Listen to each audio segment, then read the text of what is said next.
Hey, family, welcome to Baisden at the Dark. Thank you all for tuning in. Got a great show for you tonight. Many times we think of those in the Black community who are entrepreneurs, those who are business owners, those who are educated, as being people who don't understand the struggle. They don't understand racism. But nothing could be further from the truth. The reality is, man, that the real racism and the real struggle many times is in corporate America. It's in the institutions, right? It's in the courtrooms. And my guests tonight understand that more than most, or as much as I say, as most of us do. Ladies and gentlemen, please welcome the gentleman from the book, The Five Brothers. They are in the house tonight. Welcome them to the show. How you doing, fellas? Good. Thanks for having us. Of course, we're talking about their journey through success through medicine and, of course, law.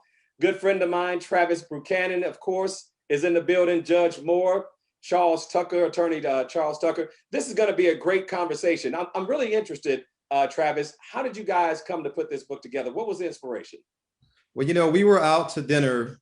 My firm had a soft grand opening in Las Vegas because my small boutique personal injury practice was merging with the Cochran firm, which is a national firm with 35 offices across the country, 35 billion in verdicts, settlements, and judgments. And so everybody from the firm and the local community came out to celebrate our soft rebranding.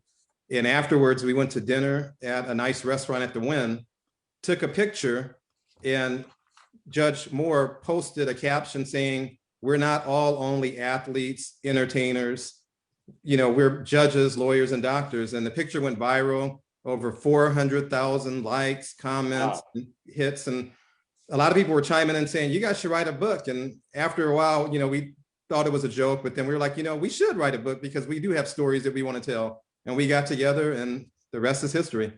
What do you say, Judge Moore? Yeah, I have to give a shout out to Dr. Campbell there, Neville Campbell there in Las Vegas. He was the one that insisted we take the picture while we were in Las Vegas. And so we took the picture and I just stopped when I got back to Mississippi to caption it and post it. And lo and behold, it did go viral and people wanted to hear our stories. And so we wrote the book and I'm glad to have done it. And let's talk about the other brothers who are not here real quick, Charles. What other brothers are not here? Who's not here? That's brother Philip Baisden. Besides Dr. Campbell out in Vegas, is Philip Baisden. And we adopted him in Vegas, right? Because I'm Judge Moore's partner, so me and Carlos, we've known each other a number of years. And then I met Travis Buchanan through Carlos. Him and Carlos know each other through the National Bar Association. And, Travis and Dr. Campbell know each other and do business together. So, the four of us were in Vegas having a good time. And this young brother comes up to us talking about he want to hang with us. And, Mike, I'm looking at him like, who you talking to? But he kind of like, let me hang with you. So, we took him out to dinner, the same dinner, Travis is talking about. And we kind of pledged him like, okay, well, you take your tip. And he figured the tip is going to be $50, $60. On an $800 bill, it wasn't. And the fact he kind of rolled with the punches, right? Handled that. I'm like, okay, you can hang. Now, Charles, you're president-elect of the National Bar. Let's talk about that a little bit and kind of the message that the bar is trying to get out there. What is the bar? Explain that to the family, and what is their mission? Well, I'm not the president-elect. My partner. Oh, Carlos, Judge Moore is. I'm sorry, Judge Moore. Talk to me about that, Judge Moore, because I really want the family to understand what the National Bar is. All right. Well, Charles is going to be my chief counsel during my year as president, which I start in July. And so the National Bar Association is the oldest and largest association primarily of Black lawyers and judges in the country, founded in 1925 when we could not join the American Bar Association. And so we have a social justice, civil rights mission, and we represent the interest of over 66,000 Black lawyers and judges. And so during my term, we are going to be very active in the social justice realm, fighting for criminal justice reform, fighting for the George Floyd Justice and Policing Act to be passed by Congress. We're going to fight for the John Lewis Voting Rights Act. We're going to fight for reparations and so many other things that's near and dear to Black Americans across the country. That's outstanding, fellas. And so I really wanted to get into this conversation to talk about, not only the fact that you all are together as friends, but also what I said at the top of the show about how very important it is for people to understand that the struggle is just not in the streets. You know, we had the George Floyd situation, Trayvon Martin, which of course I spearheaded that campaign. But the struggle is in corporate America. The struggle is in the courtrooms. The struggle is in the hospitals. The struggle is everywhere. And many people think that because you're a professional Black person or educated Black person or an entrepreneur, somehow, you know, you don't get it. You don't understand what's going on out there. That's just not true, Travis. What do you say to that? Yeah, you know, it's a misconception. A lot of people think that since a lot of us are first generation, that once we so-called make it, we pretty much forget about other people, which is not true. You know, with regard to me and the five brothers, we're all in the legal profession, and then we have a doctor that's in the group, and we do business together. So we pretty much, you know, a lot of us had the same experiences fighting the battle to be included. And once we did get included and become successful, we shared, you know, and learned that a lot of us went through the same thing to get to where we are. So it's just a matter of letting people know that if you have a goal and you go for it, you can achieve. And so we do help other people that want to succeed, and let everybody know that, you know, the misconceptions about Black professionals being inaccessible is not true. You just have to be willing to have a relationship with somebody that can actually help you. Your thoughts on that, Judge Moore? Yeah, I agree. And one of the reasons we wrote the book is because so many people, they see the bling, they see the, as the old folks say, they see the glory, but they don't know the story. And so we all have a story to tell. All of us are first generation professionals, lawyers, doctors, and judges, and there was no clear roadmap. We didn't have a lot of guidance to get to the points we are now.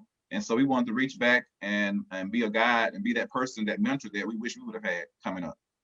If you all just tuning in, we're talking to the five brothers, three of the five brothers from the book, The Five Brothers. They're talking about their journey through success in the fields of medicine and law. And for those of y'all who just tuned in, it's very important for me to do everything I can to get authors like yourselves out there. We want to do everything we can with the Michael Baisden platform to promote authors and business people, and of course, influencers. So definitely reach out to us on minglecity.com. So the Five Brothers book, again, inspiration was about you all coming together. What I think is very important is, and Travis, I got to come back to you on this, particularly when we talk about law, and then Charles, I'll bring you in. The idea that the white man's ice is colder than the Black man's ice. In other words, get yourself a white lawyer, get yourself a white accountant, get yourself, you know what I'm saying, a white anything that's, you know, that you'll be more successful and safe in the hands of a white person as opposed to trusting Black professionals. Your thoughts on that? You know, we've shattered that as a group. You know, our Dr. Campbell has got 3 different practice offices here in Las Vegas because clients are busting at the seams in terms of his professionalism and excellence. You know, when I first launched my practice, I lucked up, I had a lot of NFL players that they had white attorneys that they felt were really robbing them. They're like, you know, my whole career, I felt as though I was used and abused by white lawyers. I'm glad to have you as a lawyer. So I got a lot of clients that had bad experiences with white lawyers. So I think it's just a matter, you know, of timing that, you know, we are here. There's a lot of competent and highly professional African-American lawyers, and you just have to be willing to expose yourself and be accessible to them because, you know, we all have the same training and pretty much the same experience. And I think, you know, back in the day when there were so few African-American attorneys, people didn't really have experiences with them. And so maybe that myth of the white attorney being better was something that they personally experienced because there weren't that many Black lawyers around. But now, if you look around in different municipalities, there are critical mass of really good Black attorneys. And Charles, your thoughts on that as an attorney as well, being with the National Bar. I don't know that you all necessarily address this issue, but it's very important that people know there's plenty of competent attorneys, doctors, et cetera out there. Right. Well, one of the things that was important for me was not only, you know, shattering that myth, was being an example, you know. So to me, I transitioned from New York. You know, I did very well coming out of New York. Home, I grew up in Hollis, Queens. You know, my dad wasn't an attorney, but one thing he was able to show me, you know, I write this in the book, is his work ethic. His work ethic was strong, and he taught me that, you know, if you're good at what you do, Michael, people will find you. You don't have to step on nobody's back. You don't have to take anybody else down. And even though nobody's out here helping you, he told me before he passed that when you become successful, make sure you connect with somebody who's also successful or doing something that you want to do. So when I was looking for a law partner and I moved to the DC area, I started looking for a law partner. And, it wasn't enough for me with to see brothers out here doing it. I'm like, what are you doing to help other brothers? And one of the first individuals I've seen like that, who was a member of the NBA at the time, he was still donating his time for young African-American law students who was struggling in law school, trying to get out and find his way. And that was Judge Carlos Moore. And I said, you know what? Even though he was from Mississippi, and I'd never been. I got to put it out there. But he was real, and he was, at that time, he was fighting the state of Mississippi. Mike, and to me, I'm from New York. We always used to a fight. I'm like, I want to join that brother in his fight, because that's a bad bro right there. And, we became law partners from there.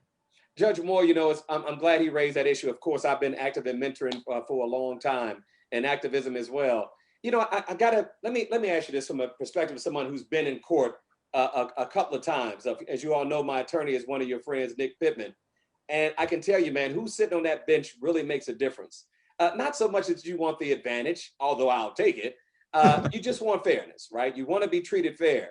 As a Black judge in Mississippi, no less, do you feel a sense that, you really want to make sure that whoever's in front of you knows they're going to be treated fair? And do you feel any pressure to understand a little more, if you will?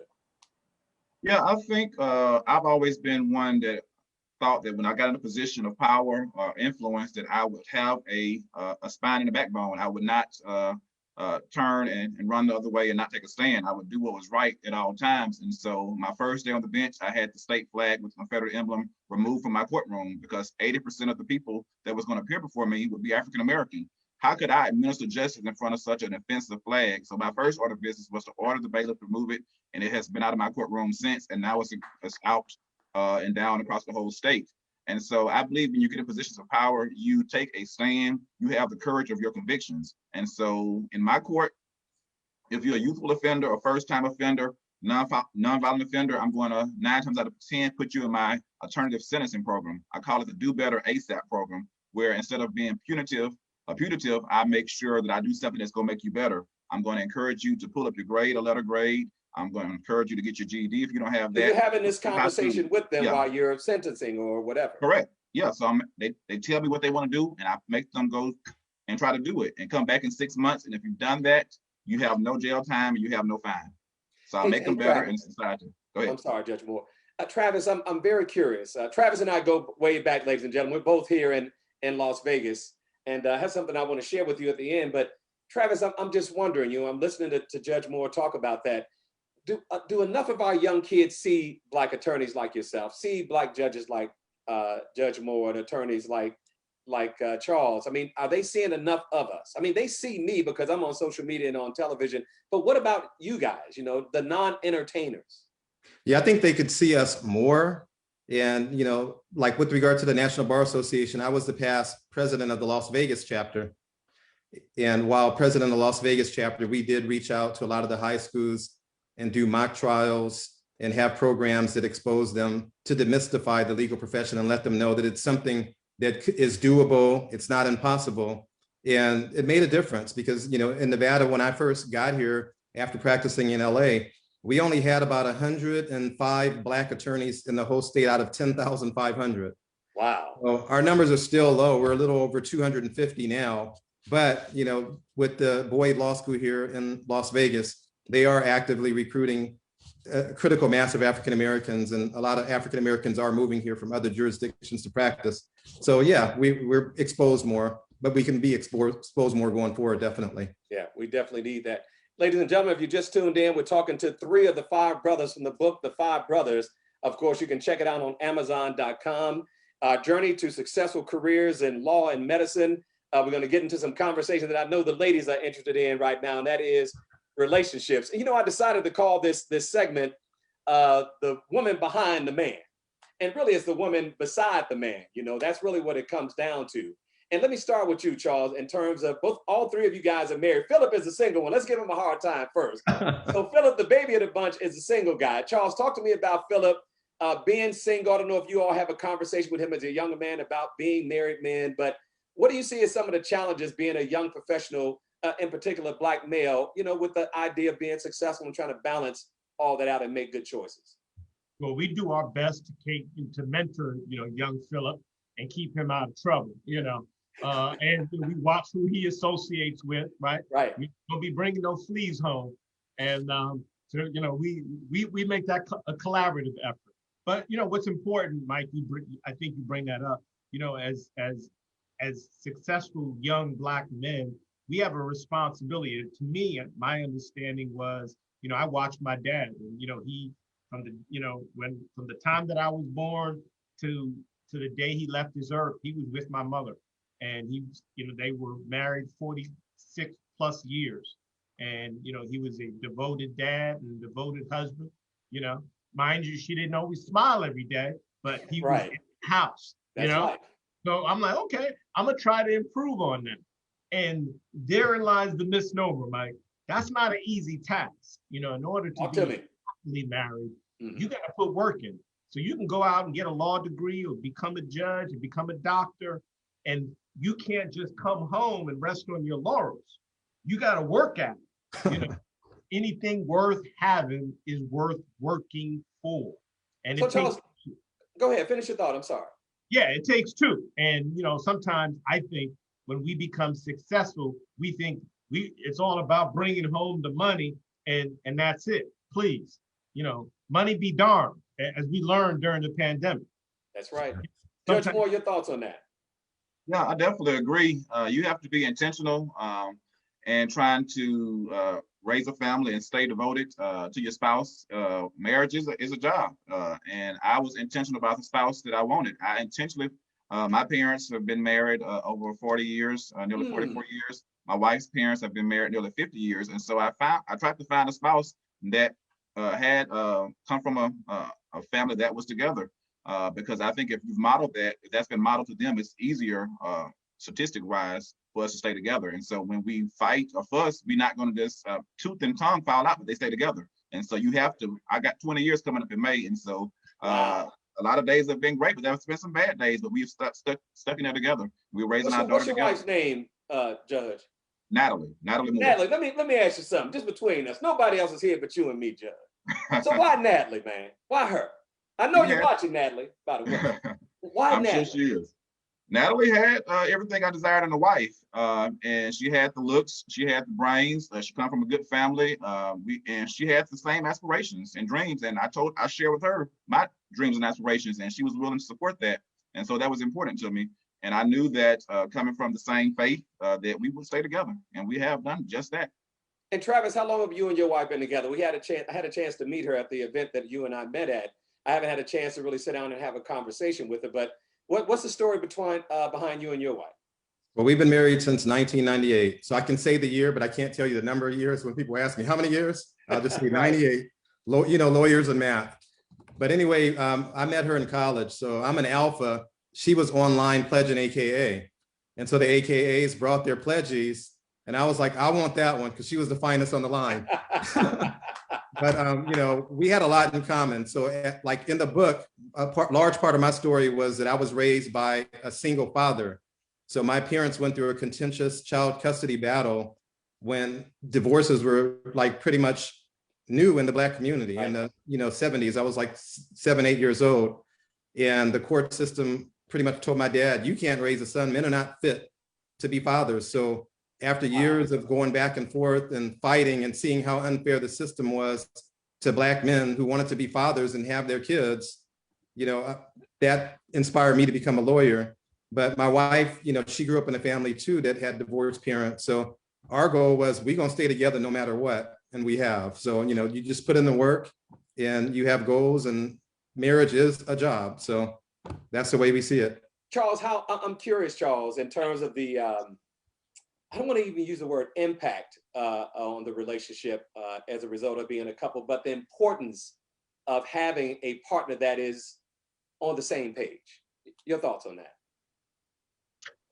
Ooh, well, I think And what happens, I'm sure you all have all seen your friends have partners who weren't on the same page. What is the consequence of that? right. Well, the consequence of not staying on the same page, I think a lot of times is what leads to divorce and broken families. And sometimes, it obviously the effects on the children is really the most devastating factor because, there's studies and statistics that can tell you the impact that it has on the child when the parents don't stay on the same page. And what's important is you almost have to take a daily barometer, right? And for men, that's You a mean lot. that literally? You're not. You No, mean every gotcha. day? Because the same way we do that in our jobs, you know, That's you have true. to do that with that relationship. And you may come home tired and beaten down by a judge, maybe not Judge Moore, but another judge, and you don't necessarily feel like it, but you got to put in that work because a woman is not just somebody you could press a button and expect things I to like come out. that. That's you know, right. and to be honest, Mike, if you push the right emotional buttons, all kind of stuff is going to come out. That's right. That's right. True. Judge Moore, I'm curious about, and this is something that I hear from a lot of my viewers and my listeners on radio, is that the ego of successful Black men. Let's talk, Judge. Let's talk for real here. The ego of successful Black men, they know they have it going on. They have the income, they have the notoriety, whatever. But understanding she's not into all that. She's into the man that's coming home every day. And of course, she has her own career. Now, that's something we need to talk about. These successful women out here, the entrepreneurs, the doctors, and everybody else who's out here, they're grinding just like we are, Judge. So how do we balance our egos as professional Black men so that the women understand that they are a priority, and it's not just because we're making money that we are the man and it's all our way? Yeah, I think it depends on what you're looking for. Some guys, they like that. They want to be the sole breadwinner, but I intentionally found somebody that was just as educated. My wife is a family nurse practitioner. She makes six figures herself, and so she keeps me grounded. I mean, I can't just come on barking orders. She is going to keep me grounded. Now, all my success, when I met her, I was driving a red Toyota Corolla, and so she loved me for me. She didn't come to Whoa, me. whoa, whoa, whoa, whoa! I don't even want that visual, dog. I don't. It was pretty pathetic. I mean, I was in law school when she met me. But I guess my good looks and my charm got past the little red Toyota Corolla. She's been with me for 20 years. But I think it's a partnership. And so she's brought a lot to the table, and I couldn't be happier. My man. Ladies and gentlemen, if you just tuned in, we're talking to three of the five brothers from the book, The Five Brothers, Their Journey Through Successful Careers in Law and Medicine. So I want to get down to the nitty gritty of what the book is all about. I mean, the idea that we're talking about guys who've been friends. Travis, give me an idea how long. We know that Philip is the baby of the bunch, but how long have you known the other guys, and what is the significance, rather, being able to be successful and maintain those friendships as you all grow in your success?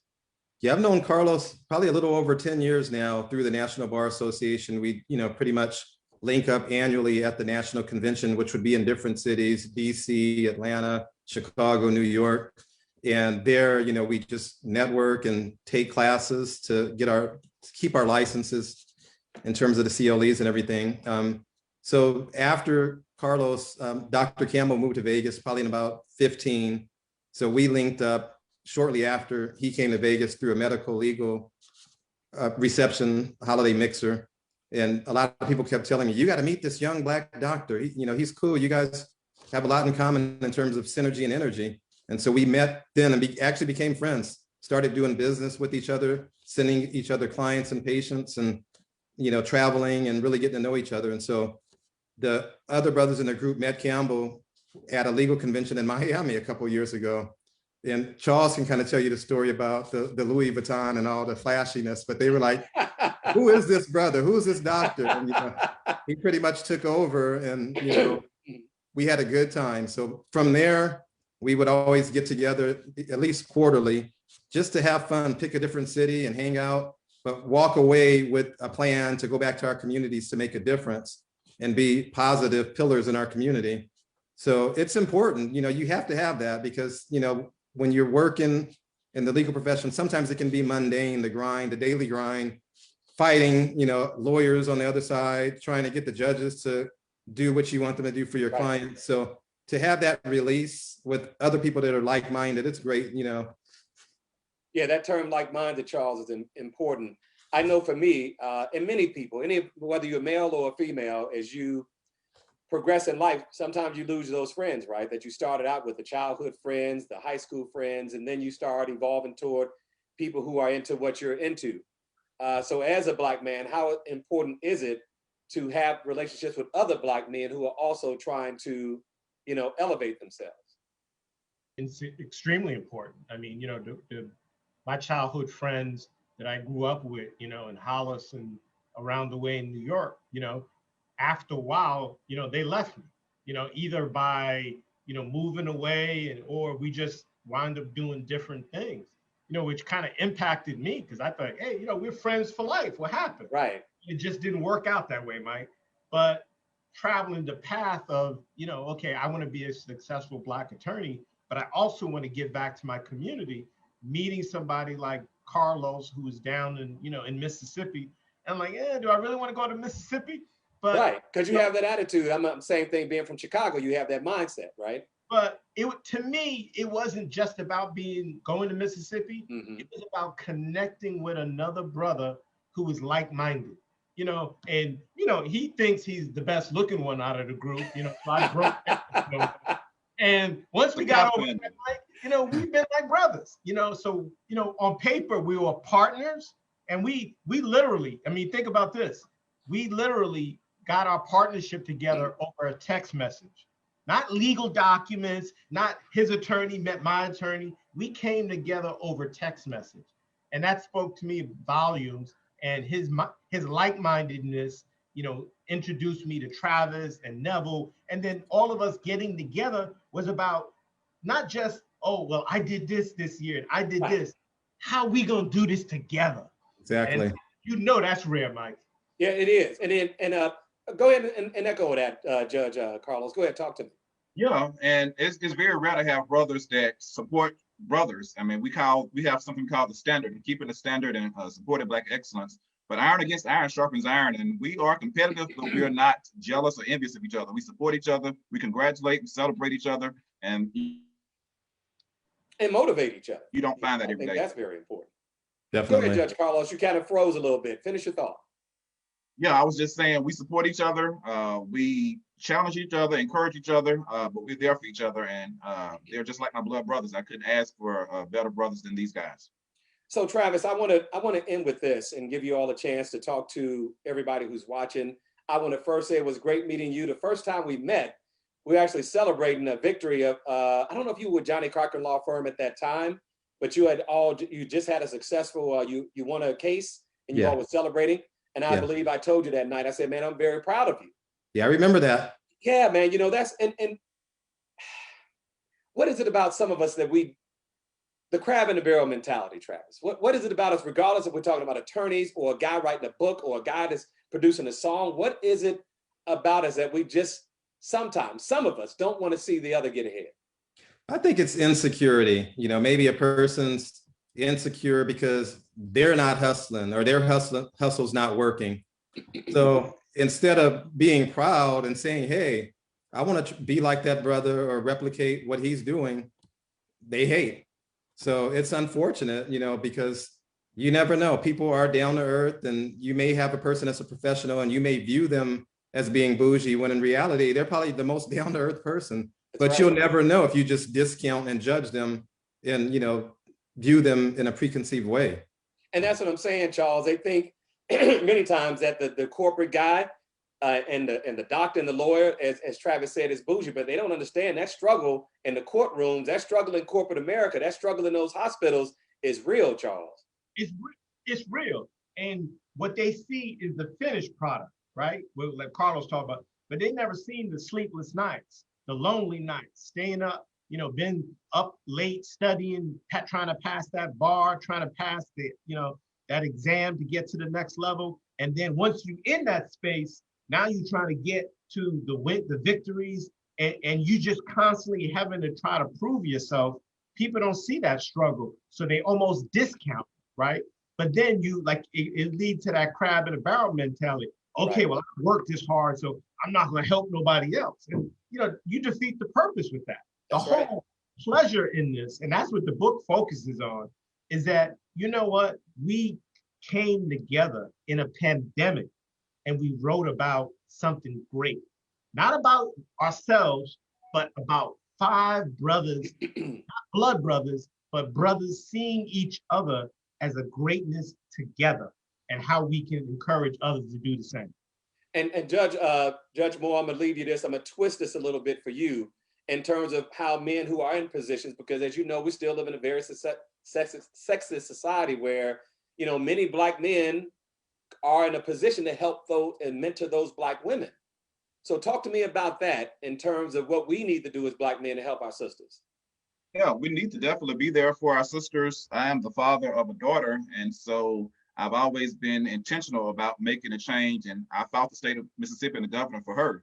And I believe I am modeling what it is to be a man. And so I'm making it pretty difficult for whatever guy that comes to try to That's court her. right. I mean, That's I'm our setting the job. pace. You're gonna have to come with it to get my That's daughter. right. And so you have to be a gentleman. You have to set the pace. And so I think too that we have to protect our sisters. I was talking to a bunch of lady doctors the other night on Clubhouse, and they were telling me about some of them wanting to leave the profession because of all the racism they experience as physicians. And I told them, don't leave. We need you. We 5% of the profession, legal and doctors. And so I said, I'll fight for you. Call me, call Lee Merritt, call any of us, and we will be there for our sisters. And we need them to stay in the profession and keep the faith. Fellas, I can't thank you enough for hanging out with me. Thank Candace, your publicists are doing a wonderful job. Why don't you shout her out, Travis, real quick? Candace, thanks for putting this together. It's awesome. So we're really happy. Thank you all for coming on again. I'm proud of you, brothers, man. I'm glad to have this platform to be able to elevate you. I want to do it for many more. Thank you all for being a part of the conversation. Come back and hang out with us again on Baisden After Dark. Thanks for having us. Thanks, Mike. Thanks, guys. Appreciate it. Once again, family, the name of the book, if you all have not checked it out, you should. It's called The Five Brothers, Our Journey to Successful Careers in Law and Medicine. You can check these brothers out. The book, of course, is available on Amazon. So check it out when you get a chance, man. I'm real proud of these brothers for doing their thing. So look, don't forget to tune in every day to the Michael Baisden Live page. We'll be doing Baisden After Dark. Got other great shows that we're going to be launching as well. And if you are a business owner, all right, if you're living your dream, go to mingocity.com right now, mingocity.com. I want to have these sort of conversations with you again on our other show called Living Your Dream to promote your business. That's what it's all about. And pulling together and pulling my resources with other influencers to share those videos so we can start networking and cross-pollinating to make sure that your business gets a lot of exposure, okay? Every Wednesday, your chance to promote your business for free on Michael Baisden Live on Facebook. You know I've been doing that series forever. But if you want to be on the show, on Zoom, promote your product and the whole nine, go right now to mingocity.com. Thank you all for hanging out with me, family. It's been great. It's great to see you all again. I hope you all enjoyed what we're doing here. We got more shows coming up this week, so stay tuned right here to Michael Baisden Live on Facebook. Baisden After Dark on YouTube. That's our new YouTube channel, so make sure to check it out. Baisden After Dark on YouTube. Take care, family. Have a good night, and I'll see you all back here next time. I'm out.